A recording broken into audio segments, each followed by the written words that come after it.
Good morning, watch fans. This is Big Jim with the Big Giant Wrist, coming to you from Las Vegas. Today I'm going to talk about some more watch terms. Something that doesn't get discussed too much, watch complications. If I remember my history correctly, the very first watch was really an ornamental piece that was worn around the neck like a necklace, and it had a single hand that said the hour. That's all it was, a simple ornamental piece. This kind of wore it like a necklace, and it had just one hand. And it was very large. I've seen pictures. I can't seem to find anything really reasonably good. I think it was the 1600s, 1700s about, and really was a very interesting piece, strictly decorative. It kept time, to within a few hours a day. It was terrible. And, it got smaller and smaller and better until you had minutes, and eventually you had seconds, and now it's considered anything that does more than just tell the time. This is a great time only watch right here. This Rolex, time only, nothing but the time, nothing else is needed. There's a lot to be said for a very simple, reliable, accurate watch that simply tells the time. It's a simple three-hander. Very good watch. I have... How many do I have? I have three three-handers. So I have the Rolex, and I have two of the Tudor Black Bay 41s. Very simple, easy to use.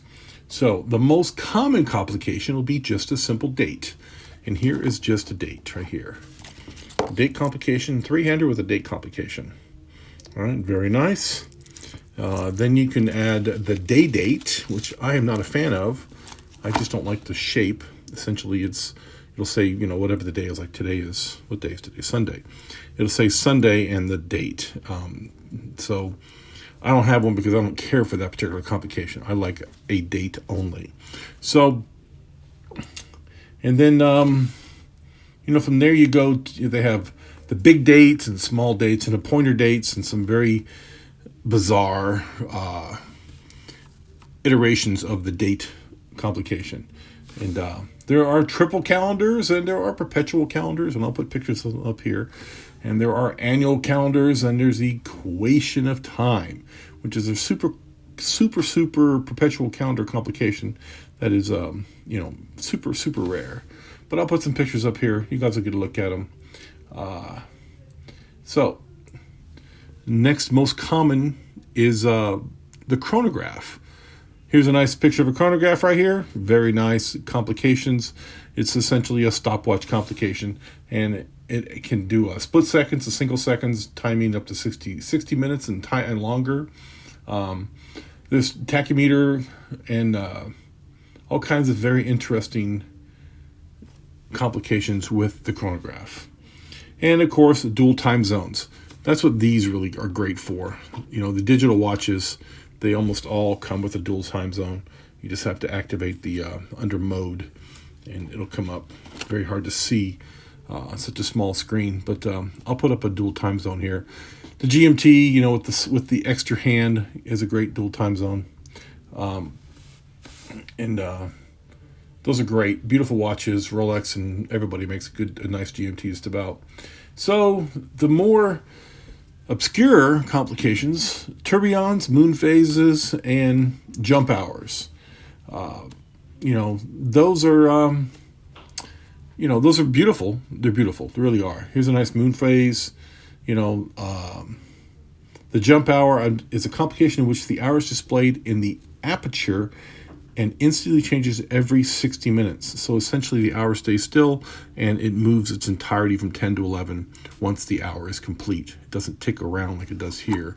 Here this is a good example right here.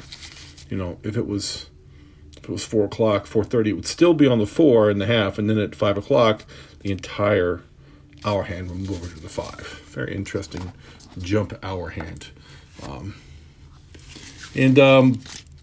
Power reserve indicator. Here's a great example of that.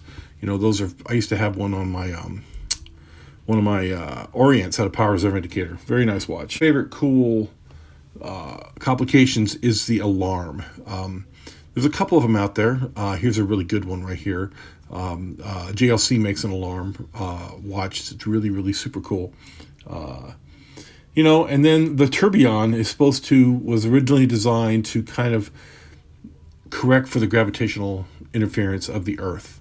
It doesn't really serve a purpose anymore because all watches now are basically anti-magnetic to some degree.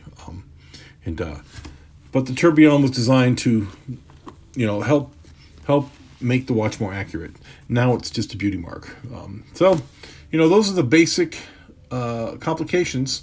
There are a lot more, I know. There are a lot more, but that's really, an idea. And I'll put a picture up here of, individually of complications and little arrows pointing to things, and you'll be able to tell what they are. So I hope this is at least a little entertaining. And,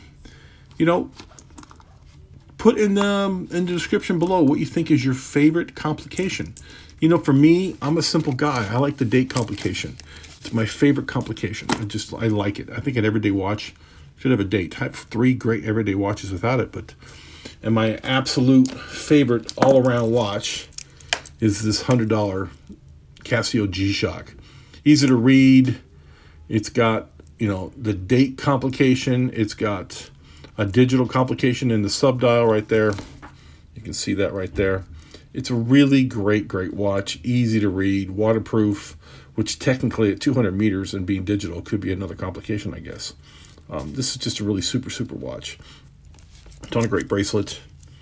And it does everything it needs to do. It does a stopwatch, has a countdown, date, and a second time zone.